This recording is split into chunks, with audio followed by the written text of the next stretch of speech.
Oi, gente! Hoje é dia 1, é o primeiro dia que eu comecei o tratamento para TDAH e depressão e eu vou contar aqui tudo para vocês, a minha experiência. Para quem não sabe, eu fui atrás de cuidar da minha saúde mental e eu fiz o teste, né, neuropsicológico que minha psiquiatra pediu para saber como que não dava a minha vida, né? Fazer alguns rastreios, enfim. E aí foram 5 sessões para fazer esse teste com uma neuropsicóloga.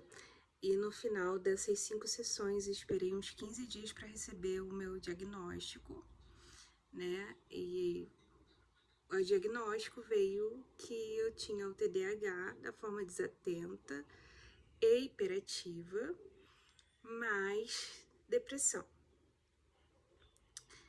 Mas, como assim, Monique? Você não parece ter TDAH? Como assim? Sim, eu tenho. Mas você não parece ter depressão. Tá sempre sorrindo. Sim, também. Mas isso me define? Não, não me define. Mas isso me causa prejuízos. E como eu nunca tratei na minha vida, né? Isso me trouxe prejuízos ao longo dos anos. Prejuízos na escola, na faculdade, na pós-graduação, na minha vida global, como eu posso dizer assim, né? Eu não sou uma pessoa de ser hiperativa em relação no tempo, assim, de estar o tempo todo correndo pra lá e pra cá, fazendo tudo, mil e uma coisa, enfim, não sou. Mas a minha hiperatividade e minha impulsividade em relação a comprar, a minha hiperatividade mental me gera um cansaço, uma fadiga no meu dia a dia que eu não sei explicar. Parece que no meu dia a dia, se eu não estou trabalhando, mas estou em casa, eu me sinto aquela pessoa disfuncional, que eu não consigo sair do lugar para fazer absolutamente nada. Eu tento fazer as minhas obrigações como mulher, como mãe, mas isso ainda para mim é muito difícil, porque eu nunca tratei na minha vida quando criança e agora que eu estou tratando na minha vida adulta com 32 anos. Eu não sei se para quem também recebeu esse diagnóstico na vida adulta, como tá sendo. Para mim tá sendo um alívio, porque eu sempre fui classificada como a boazinha, mas a preguiçosa. Aquela que não gosta de fazer nada e que não vai chegar a lugar nenhum. Mas, contudo, entretanto, portanto, brincadeira. Mas eu cheguei sim, eu me formei. Eu passei numa faculdade pública federal. Eu me formei como fisioterapeuta. Eu trabalho num lugar maravilhoso, que é uma instituição federal, como fisioterapeuta na área da saúde da mulher. E eu sempre tive uma ótima escuta com as minhas pacientes. E eu sempre falei para elas se cuidarem da saúde mental, fazerem atividade física, porque isso é muito importante para nossa saúde, sabe? Eu tô abrindo aqui meu coração para vocês.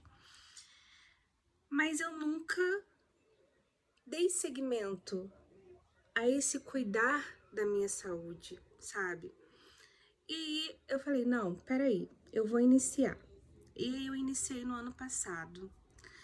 Em agosto eu fiz um monte de consulta. Eu fiz consulta com endócrino, eu fiz consulta com psicólogos, eu fiz consulta com neuro, eu fiz consulta com todos os tipos de especialidades possíveis para procurar a cuidar da minha saúde. Fiz exames laboratoriais, iniciei academia, fiz tratamento para emagrecimento, porque eu estava num nível de obesidade 1 indo pro 2 já, com 89 quilos e 1,59 m.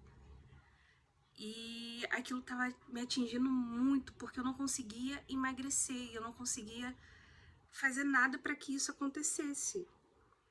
E eu não queria estar naquele estado. E as pessoas olhavam para mim, nossa, você tá muito grande. E sim, eu estava muito grande, mas eu não conseguia, embora eu fizesse qualquer outra coisa, eu não conseguia.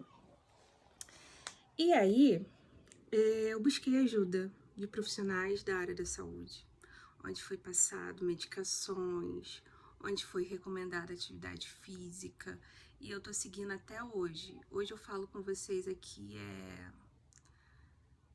junho, 8 de junho.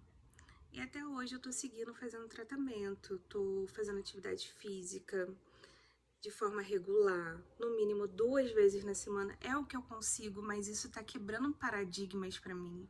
Porque antes eu não fazia nada, apenas trabalhava e acordava e seguia a minha vida. E isso é sobreviver e não viver, sabe? Viver com qualidade de vida. Porque quando a gente tá num caminho que a gente faz atividade física regular e que a gente tá se cuidando, algo muda dentro da gente. Muda nossos pensamentos, alivia a ansiedade, alivia as tensões do dia a dia, te dá autoestima. E isso é muito bom, né? Principalmente para quem tem TDAH, que a autoestima é muito baixa, que a disforia de rejeição é muito alta e que tudo martela na nossa mente. Então, quando a gente dá o lugar pra gente e começa a fazer atividade física, a se cuidar, isso vai trazendo retorno pra gente. E é muito bom esse retorno. E hoje eu comecei a tomar medicação. Eu comecei a tomar uma medicação para ansiedade e depressão e para o TDAH. Não vai fazer efeito hoje, mas eu comecei a tomar. Eu fui pra academia, meio-dia, acordei. Hoje é o meu dia de folga, acordei 10 horas da manhã. E fui pra academia meio-dia, voltei da academia, almocei. E quando foi umas 3 horas, a medicação chegou e eu tomei. O que eu fiz? Dormi. Não sei o que houve aí, mas eu dormi. É o efeito da medicação? Não sei, pode ser só um cansaço meu extremo. Mas o que eu tô sentindo? Eu tô sentindo um calor. Eu tô sentindo um calor e tô ok, não tô sentindo mais nada demais. Mas eu precisava vir aqui falar com vocês. Eu precisava trazer esse relato do dia 1 e falar um pouquinho sobre mim, porque eu sei que tem muitas pessoas nesse mundo igual a minha pessoa, que passa por esses mesmos momentos e que trava uma luta para tentar se cuidar. Eu travei uma luta para tentar me cuidar, mas eu destravei e agora eu tô conseguindo. E é muito bom a gente conseguir vencer essa barreira. Muito bom. Então, assim, esses prejuízos que eu tive ao longo do ano, eu tô tentando melhorar, né, daqui pra frente. E eu quero trazer esse resultado para vocês, eu quero falar isso com vocês, eu quero que mais pessoas se sintam acolhidas, mais pessoas se encorajem a se cuidar, mais pessoas se encorajem a olhar para dentro de si e falar: eu mereço esse tratamento, eu mereço esse cuidado, porque nós merecemos. Já tivemos tantos prejuízos ao longo do tempo que chega. Agora é necessário esse cuidado para que a gente possa viver melhor. Viver melhor. Se esse incômodo tá aí dentro de você, você sabe que tem alguma coisa que você precisa cuidar, melhorar, saia desse lugar agora de ficar pensando nesse momento o tempo todo de como sua vida poderia ser melhor se você se cuidasse e comece a se cuidar. Sabe? Mesmo que seja um mínimo esforço, faça. Mesmo que seja 0,01%, faça, porque isso realmente vai mudar a sua vida. Isso vai ser bom pra você, tá? Então esse é meu dia 1, tomando medicação pro TDAH e depressão. E eu vou continuar voltando aqui pra falar pra vocês como tem sido a minha semana, o meu dia a dia, tá? Um abraço pra vocês, espero que todos estejam bem e que curtam muito aí esse conteúdo. Tchau, tchau, gente!